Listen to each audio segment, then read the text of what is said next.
Hi, my name is Karina Akidal. I'm the managing editor of Canadian Auto Dealer. I'm here with Michael Carmichael, president and CEO of UpAuto.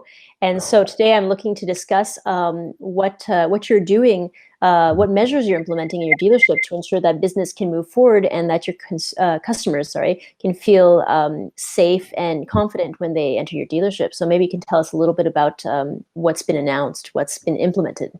Sure. Well, and thank you for the opportunity to join you guys again. So Sunday, March 15th, we started a series that we've only changed the cadence in the last kind of 10 days, but we had daily calls.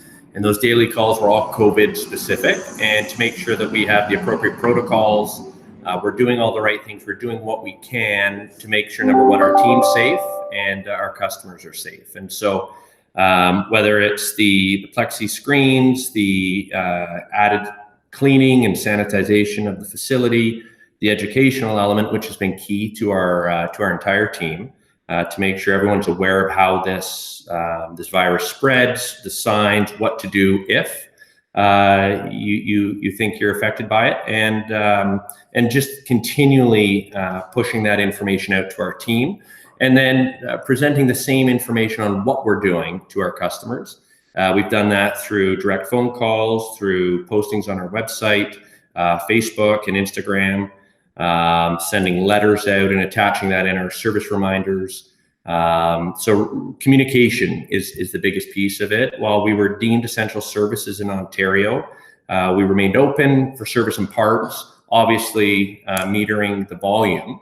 But with showrooms closed, we then established the online piece through a BDC where we just centralized all lead and communications, leveraging the technology investments we've made in infrastructure primarily, nothing on online selling specifically. And but it's just been a real effort of communication and constant interaction.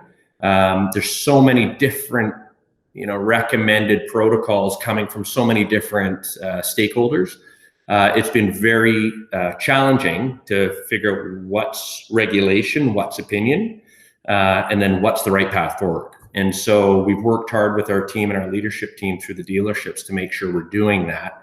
But it's a moving target and it's changing daily. And we're wrestling with COVID fatigue now that we're open again.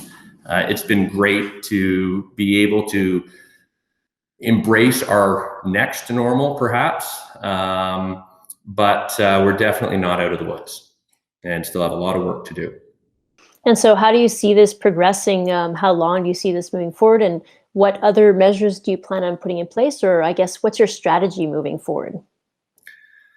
I think if I look at the experts, whether they're health or industry specific, I think we're looking at something that's going to be around for 2 to 3 years or until a vaccine, right? That's the game changer.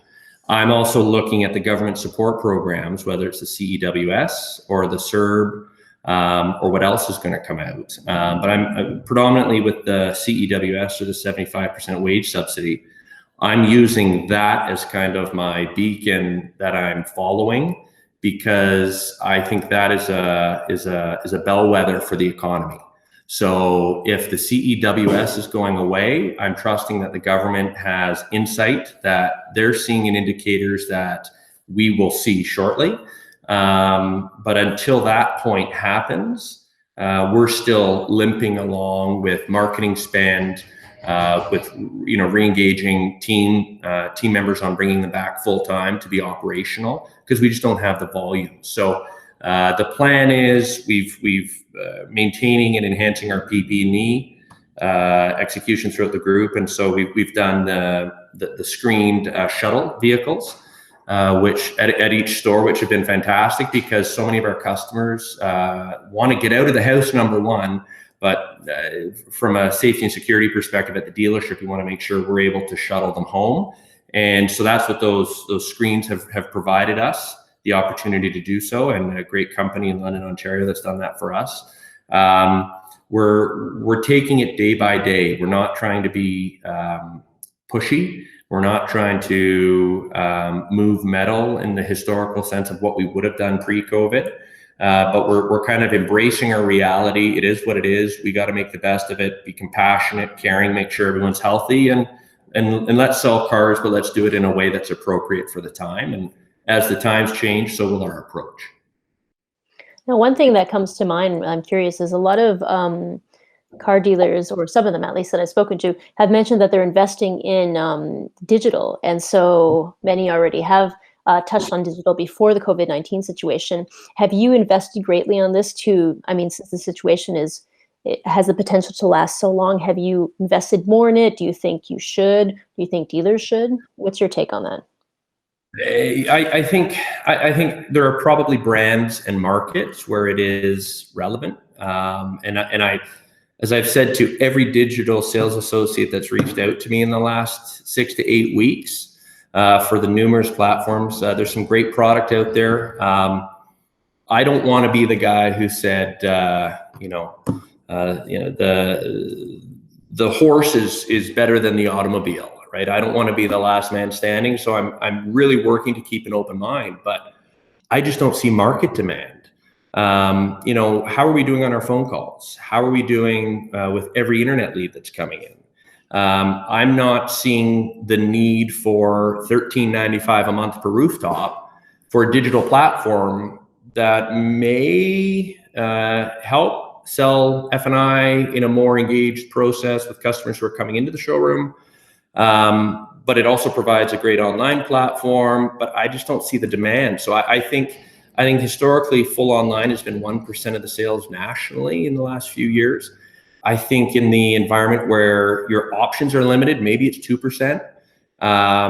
Will it change? Possibly, but I'm not running out investing in software until I see a market demand, and we just don't see it in our stores. And like I said, I welcome the opportunity to look at stores where they are selling a material percentage consistently online, but I've never seen it. So we're not investing in anything digital in that regard until the market has a demand level that warrants the investment, because I don't need more contracts. And you can $12.95, $13.95, $17.95 yourself to death in our industry.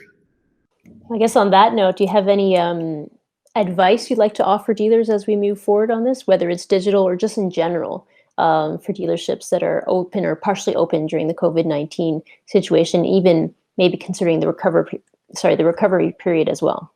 Mm-hmm. I think I'm looking for advice as well. I don't know if I've got anything to really offer in that regard. I think keep staying positive is critical. I think buckling down in a time of crisis is so important for your team to see.